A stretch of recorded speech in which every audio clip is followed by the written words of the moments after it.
अवधूत चिंतन श्री गुरुदेव दत्त. श्री स्वामी समर्थ. कशा आहात मित्र आणि मैत्रिणींनो? आय होप मस्त असाल आणि मस्तच राहा. तर मैत्रिणींनो, आज तुम्हाला ज्यांना कुणाला स्वामींची सेवा करायची आहे त्यांच्यासाठी सर्वात सोपी पद्धत, स्वामींची सेवा करण्याची सोपी पद्धत, जमेल त्या परिस्थितीतून स्वामींची सेवा करण्याची संधी घालवू नये.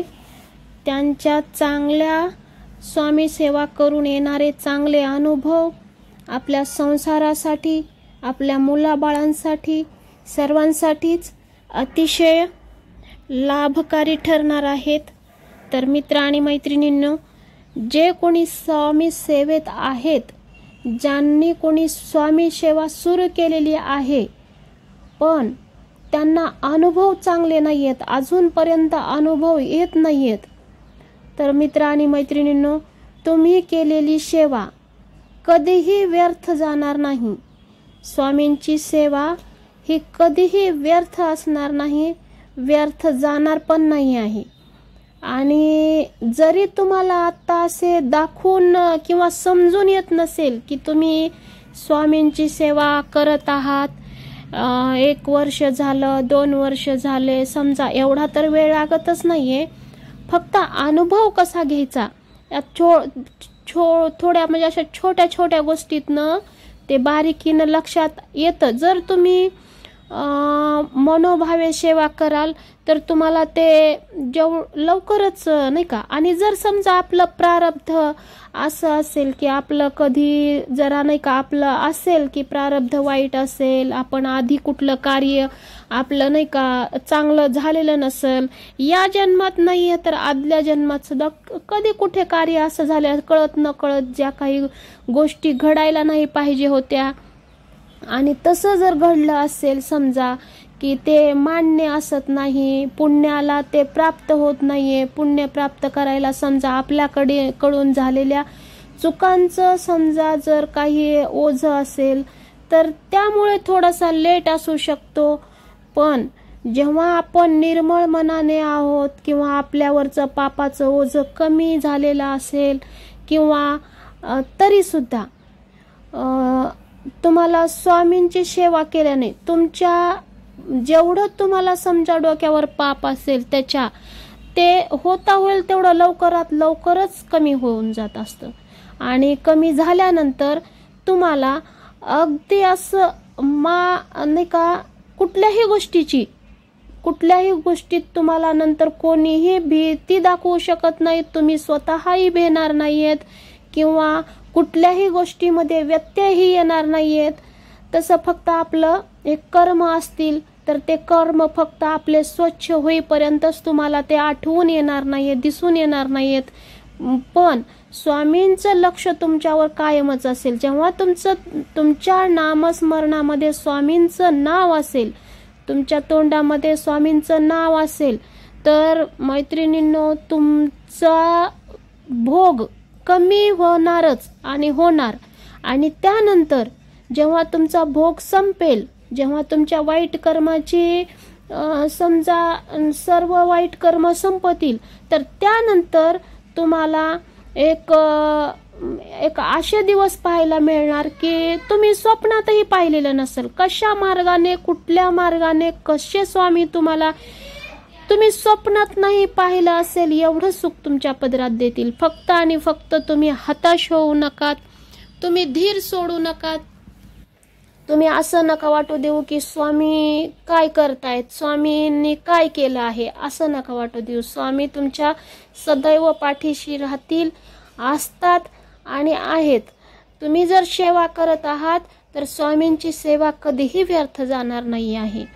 तर मैत्रिणींनो, आता ज्यांना स्वामी सेवा करायची आहे आणि तर ती सेवा करायला समजा वेळ नाहीये, काही असतील महिला मैत्रिणी की जॉबवर जातात, काही नाही का आता जेंट्स लोक पण जॉबवर जात असतात, कामावर जात असतात आणि त्यांच्याकडे एवढा वेळ असतोच असं नाहीये प्रत्येकाकडे की सकाळी उठणे, जाणे मुलं बाळ असतात घरात इकडं तिकडं, प्रत्येकालाच असं नाहीये की 2-2 3-3 रूम असतात. काही काही लोकांना एक रूम असते, एका रूम मध्ये कुटुंब घेऊन पूर्ण राहतात. त्यांना 2 मुलं असू शकतात, 4 मुलं असू शकतात, बायको लेकरं आई वडील, असं काही म्हणजे नाही का, गरिबी वाईट असते मित्रमैत्रिणींनो. आणि अशाही कुटुंबाला शेवटी माणसाला बाहेरचं ऐकून म्हणा किंवा त्याच्या आतून म्हणा असं वाटतं की मला स्वामींची सेवा करायची आहे, पण मला एवढं नाही का, म्हणजे स्वामींची सेवा करणं म्हणजे आता तेवढं सकाळी उठून जप तप होतो का माझ्याच्याने, नाही होऊ शकणार. लेडीजला वाटू शकतं की आपण कुठं वेगळीकडं एवढ्याशा घरात असं कसं हे करावं ते करावं. मैत्रिणींनो, असं काही नाहीये. फक्त एक स्वामींचा फोटो, फार मोठा नाही तर एका कोपऱ्यात कुठंतरी हवं तर तुम्ही पाठावर नाही हे करू शकत असाल तर भिंतीला कुठंतरी थोडासा पट्टी मारून त्यावर स्वामींची स्थापना करून स्वामींना नाही का स्वामींचं नामस्मरण करू शकता. एक जपमाळ घ्या, एक जपमाळ. जर तुम्हाला बसून जप करता येत नसेल तर मित्र आणि मैत्रिणींनो, तुम्हाला बसून नाही जप करता येत असेल तर तुम्ही समजा तुम्ही चालता फिरता, आता घर म्हणल्यानंतर देव तर असणारच, त्या ठिकाणी तुम्ही त्या देवाच्या ठिकाणीच स्वामींची एका ठिकाणी एका कोपऱ्यात कुठेही स्थापना करा आणि त्या ठिकाणी तुमचा अनुभव येईपर्यंत तुम्हाला चांगले अनुभव येईपर्यंत तरी तुम्ही शक्य झालंच तर एक अगरबत्ती विझेपर्यंत, एक अगरबत्ती मावळेपर्यंत जरी तुम्ही फक्त स्वामींचं नामस्मरण केलं, स्वामींचा ध्यास घेतला, स्वामींचा धावा केला तर तुम्हाला फलप्राप्ती निश्चित आहे. तुम्हाला कोणीही अडवू शकत नाहीये. तुमच्या प्रगतीला, तुमच्या सांसारिक सुखाला कुठलाही व्यत्यय येणार नाहीये. तुम्हाला हवं त्यापेक्षा जास्त तुम्ही स्वप्नात नाही पाहिलं असेल एवढं सुख भोगाल. कारण मला गुरुनी सांगितलेलं, मी तुमच्याकडे सर्व असं नाही का गुरूंचे अनुभव काही नाही का, असं म्हणजे नाही का, जेव्हा बैठकीला बसलेलं होतं तेव्हा गुरु स्वतः सांगत होते, त्या ठिकाणी अनुभव घेतलेल्यांनी हे सगळं मांडलं गेलं. आणि म्हणूनच मी तेवढ्या विश्वासाने तुम्हाला सांगत आहे की ज्यांचे अनुभव तिथं मांडत होत्या, त्यांचे अनुभव ऐकताना अक्षरशः असे अंगाला शहारे येत होते. त्यांचं प्रारब्ध ही अशा पद्धतीचं होतं की 2-2 वर्ष त्यांनी सेवा केली, पण त्यांना अशी परिस्थिती नाही आली की स्वामी मला प्रसन्न कधी होतील. अक्षरशः हताश झालेल्या होत्या, काही जणी हताश झालेल्या होत्या. पण जेव्हा त्यांनी स्वामींचा नाही का म्हणजे असं केंद्रामध्ये जाऊन ते गुरूंचं हे मार्गदर्शन घेतलं आणि त्यानुसार ते वागत गेल्या, तर त्यांनी हताश नाही झाल्या. त्यांचं प्रारब्ध तेवढे, त्यांचे आधीचे कर्म तेवढे वाईट होते थोडे, की असे होते की त्यांचा पुरेपूर, आणि जेव्हा त्यांचं सर्व निर्वाळलं, त्यांच्यावरची ग्रहदशा संपली, तेव्हा त्यांनी आज स्वप्नात सुद्धा नाही पाहिलं एवढी त्यांच्या आयुष्याला कलांटणी, म्हणजे नाही का एक असं नाही म्हणू शकणार की हे ते होते, अशी त्यांची सिच्युएशन झाली. आज जे एका घरात राहत होते, असं कुटुंब होतं, एका घरात राहत होते, जवळजवळ 8 माणसं राहायचे, त्यांना देव्हारा मांडायला घर नव्हतं. आणि त्या लेडीजची ही सिच्युएशन त्यांनी सांगितली, तेव्हा खरंच अंगाला शहारा येत होता त्यांचा अनुभव. आणि आज त्यांच्याकडे 3 मजली घर आहे, गाड्या आहेत, सांगायचा विषय म्हणजे सर्व सुख. त्यांचा एक मुलगा अपंग होता, तोही बरा झाला. स्वामी सेवेतून कधीच वेस्ट जात नाही, कधीही व्यर्थ जात नाहीये मित्र आणि मैत्रिणींनो.